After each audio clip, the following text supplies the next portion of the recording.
ಇವತ್ತಿನ ಹೋರಾಟ ಉದ್ದೇಶ ಕಳೆದ ವಾರ ದೇಶದ ಅತ್ಯುನ್ನತ ಸ್ಥಾನವಾದಂಥ ಸರ್ವೋಚ್ಚ ನ್ಯಾಯಾಲಯದಲ್ಲಿ ಒಬ್ಬ ಅತ್ಯುನ್ನತ ಸ್ಥಾನದಲ್ಲಿರ್ತಕ್ಕಂಥ ಒಬ್ಬ ನ್ಯಾಯಾಧೀಶರ ಮೇಲೆ ಅಲ್ಲಿರ್ತಕ್ಕಂಥ ಒಬ್ಬ ವಕೀಲ ರಾಕೇಶ್ ಕಿಶೋರ್ ಅನ್ನೋ ವಕೀಲ ಶೂ ಎಸೆದಿರ್ತಕ್ಕಂಥದ್ದು ಇಡೀ ದೇಶದಾದ್ಯಂತ ಖಂಡನೆಗೆ ವ್ಯಕ್ತಪಡಿಸ್ತಾ ಇದ್ದಾರೆ. ರಿಪಬ್ಲಿಕನ್ ಪಾರ್ಟಿ ಆಫ್ ಇಂಡಿಯಾ ವತಿಯಿಂದ ಇಡೀ ದೇಶದಾದ್ಯಂತ ನಾವು ಪ್ರೊಟೆಸ್ಟ್ಗಳು ಮಾಡ್ತಾಯಿದ್ದೀವಿ, ಪ್ರತಿಭಟನೆಗಳು ಮಾಡ್ತಾಯಿದ್ದೀವಿ. ಅದರ ವಿರುದ್ಧ ನಮ್ಮ ಈ ಹೋರಾಟ ಇವತ್ತು ಬಾಬಾ ಸಾಹೇಬ್ ಅಂಬೇಡ್ಕರ್ ಅವರ ಭವನದಿಂದ ರಾಕೇಶ್ ಕಿಶೋರ್ ಅವರ ಪ್ರತಿಕೃತಿಯನ್ನು ಮೆರವಣಿಗೆ ಮಾಡಿ ಅಂಬೇಡ್ಕರ್ ಸರ್ಕಲ್ನಲ್ಲಿ ಅವರ ಪ್ರತಿಕೃತಿ ದಹನ ಮಾಡೋದ್ರ ಮೂಲಕ ನಾವು ಪ್ರತಿಭಟನೆ ಮಾಡಿದ್ದೇವೆ.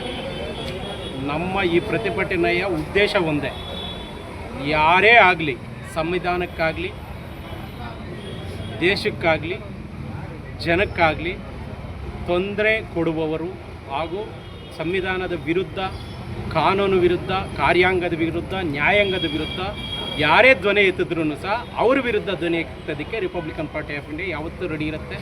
ಅವರನ್ನು ಈ ದೇಶದಿಂದ ಗಡೀಪಾರು ಮಾಡಬೇಕು.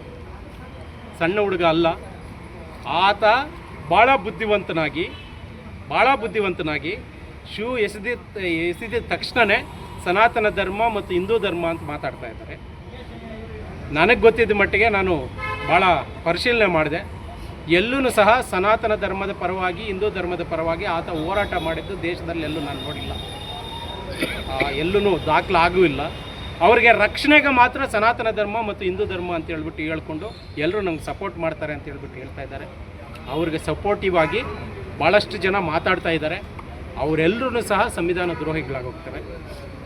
ನಾನು ಹೇಳೋದು ಈ ಮೂಲಕ ರಿಪಬ್ಲಿಕನ್ ಪಾರ್ಟಿ ಆಫ್ ಇಂಡಿಯಾ ವತಿಯಿಂದ ದೇಶದಾದ್ಯಂತ ಪ್ರತಿಭಟನೆಗಳು ಮಾಡಿ, ಪ್ರತಿಕೃತಿ ದಹನಗಳು ಮಾಡಿ ಈ ಸಂವಿಧಾನವನ್ನು ರಕ್ಷಣೆ ಮಾಡುವಂಥ ಕೆಲಸಕ್ಕೆ ರಿಪಬ್ಲಿಕನ್ ಪಾರ್ಟಿ ಆಫ್ ಇಂಡಿಯಾ ದೇಶದಾದ್ಯಂತ ಕೆಲಸ ಮಾಡುತ್ತೆ. ಅವರನ್ನು ಗಡೀಪಾರು ಮಾಡಬೇಕು ಅಂತ ಹೇಳ್ಬಿಟ್ಟು ಒತ್ತಾಯ ಮಾಡಿ. ಮುಂದಿನ ದಿನಗಳ ಹೋರಾಟ ನಿಮಗೆ ಯಾವ ರೀತಿ ಇರುತ್ತೆ? ಮುಂದಿನ ದಿನಗಳ ಹೋರಾಟ ನಮ್ಮ ರಾಷ್ಟ್ರೀಯ ಅಧ್ಯಕ್ಷರು ಮತ್ತು ಈಗಿನ ಕೇಂದ್ರ ಸಚಿವರಾದಂಥ ರಾಮದಾಸ್ ಅತ್ವಲೆ ಅವರು ಈಗಿನ ಚಳಿಗಾಲ ಅಧಿವೇಶನದಲ್ಲಿ ಈ ಸಬ್ಜೆಕ್ಟನ್ನು ಅವರು ಎತ್ತುತ್ತಾ ಇದ್ದಾರೆ. ಹೌಸಲ್ಲೂ ಸಹ ಅವರು ಯಾವುದೇ ಕಾರಣಕ್ಕೂ ಅವ್ರಿಗಾಗಿರ್ತಕ್ಕಂಥ ನಮ್ಮ ಸಂವಿಧಾನಕ್ಕೆ ಆಗಿರ್ತಕ್ಕಂಥ ಅನ್ಯಾಯವನ್ನು ಬಿಡೋದಿಲ್ಲ. ರಾಮದಾಸ್ ಅತ್ವಲೆ ಅವರಾಗಿರ್ಬೋದು, ನಮ್ಮ ಚಿರಾಗ್ ಪಾಸ್ವಾನ್ ಅವರಾಗಿರ್ಬೋದು, ಎಲ್ಲರೂ ಸಹ ಈ ದೇಶದ ಪ್ರಧಾನಿ ಮೋದಿಯವರೇ ಇದನ್ನು ಖಂಡಿಸಿದ್ದಾರೆ ಅಂತ ಹೇಳಿದ್ರೆ ಇನ್ನೆಲ್ಲರೂ ಖಂಡಿಸಬೇಕಾಗಿರ್ತಕ್ಕಂಥ ಅಗತ್ಯ ಇದೆ. ಖಂಡಿಸ್ತೀವಿ. ನಮ್ಮ ರಿಪಬ್ಲಿಕನ್ ಪಾರ್ಟಿ ಆಫ್ ಇಂಡಿಯಾ ಹೋರಾಟ ನಿರಂತರವಾಗಿರುತ್ತೆ. ಅವರ ದೇಶದಿಂದ ಗಡೀಪಾರಾಗಬೇಕು.